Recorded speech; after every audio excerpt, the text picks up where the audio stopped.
और अब खबरें विस्तार से आपको दिखाते हैं। मथुरा से बड़ी खबर। मथुरा दौरे पर बीजेपी अध्यक्ष नितिन नवीन रहे। मथुरा पहुंचने पर सीएम योगी ने उनका स्वागत किया। नितिन नवीन ने सीएम योगी की जमकर तारीफ की। यूपी अब बीमारू राज्य नहीं रहा, बीमारू से ब्रेक थ्रू राज्य बना है यूपी। नितिन नवीन बीजेपी के राष्ट्रीय अध्यक्ष चुने जाने के बाद पहली बार मथुरा पहुंचे थे। यहां सीएम योगी ने उनका स्वागत किया। इस दौरान नितिन नवीन और सीएम योगी ने पीएम मोदी का रेडियो कार्यक्रम मन की बात भी सुना। नितिन नवीन ने सीएम योगी की जमकर तारीफ की। वहीं विपक्ष पर निशाना साधते हुए उन्होंने कहा कि विपक्षी नेता केवल चुनाव के समय जनता के बीच दिखते हैं, फिर विदेश भाग जाते हैं। उन्होंने बीजेपी कार्यकर्ताओं से चुनाव के लिए तैयार होने की भी अपील की। वहीं सीएम योगी ने अपनी सरकार की उपलब्धि गिनवाते हुए कहा कि यूपी अब बीमारू प्रदेश नहीं बल्कि विकास का ग्रोथ इंजन बन चुका है। हमारे राष्ट्रीय अध्यक्ष श्री नितिन नवीन जी एक युवा ऊर्जा के प्रतीक हैं। 5 बार बिहार विधानसभा में पाटलिपुत्र से विधायक के रूप में आप अपनी सेवाएं दे रहे हैं। भारतीय जनता पार्टी के संगठन के भी विभिन्न पदों का आपने ईमानदारी पूर्वक निर्वहन करने के उपरांत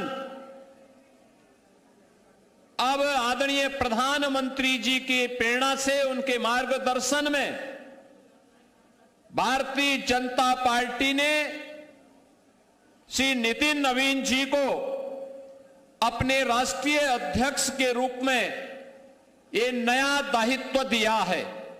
और उस नए दायित्व के उपरांत आज उनका ये प्रथम आगमन योगेश्वर श्री कृष्ण की इस पावन धरा पर हुआ है। बहनों और भाइयों, ये हम सब के लिए अत्यंत आह्लादकारी क्षण है। एक समय था जब उत्तर प्रदेश के सामने पहचान का संकट खड़ा किया गया था।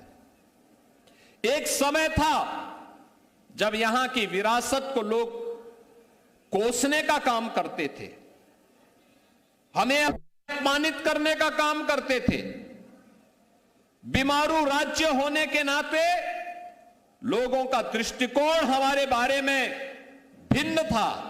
आज उत्तर प्रदेश आदरणीय प्रधानमंत्री जी की प्रेरणा से अब बीमारू राज्य नहीं है बल्कि भारत की अर्थव्यवस्था का एक ब्रेक थ्रू बनकर के भारत की अर्थव्यवस्था का एक संबल बन रहा है। भारतीय जनता पार्टी ने आने वाले चुनावों को लेकर मथुरा से अब बिगुल फूंक दिया है।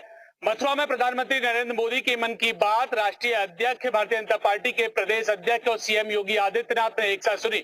इस दौरान यहां पर भारतीय जनता पार्टी के कार्यकर्ता भी मौजूद रहे। मंच से संबोधित करते हुए भारतीय जनता पार्टी के राष्ट्रीय अध्यक्ष ने सभी कार्यकर्ताओं से अपील की कि आने वाले चुनाव के लिए वो अपनी कमर कस लें। उन्होंने राहुल गांधी पर निशाना साधते हुए कहा कि समय समय पर लोग बीच में आते हैं और फिर विदेश चले जाते हैं। सीधा हमला उन्होंने कांग्रेस पर बोलते हुए सभी कार्यकर्ताओं से आगामी विधानसभा चुनाव में कमर कसने की अपील करने के साथ ही उत्तर प्रदेश को फिर एक बार उत्तम प्रदेश बनाने की श्रेणी में आगे बढ़ चढ़कर चुनाव में अपनी भागीदारी सुनिश्चित करने की अपील की। देखना होगा आने वाले समय में भारतीय जनता पार्टी चुनाव में अपने आप को कितना मजबूत कर पाती है, क्योंकि इस समय चुनाव को देखते हुए कई चैलेंजेस इस समय पार्टी के सामने हैं। कल से मीडिया मथुरा।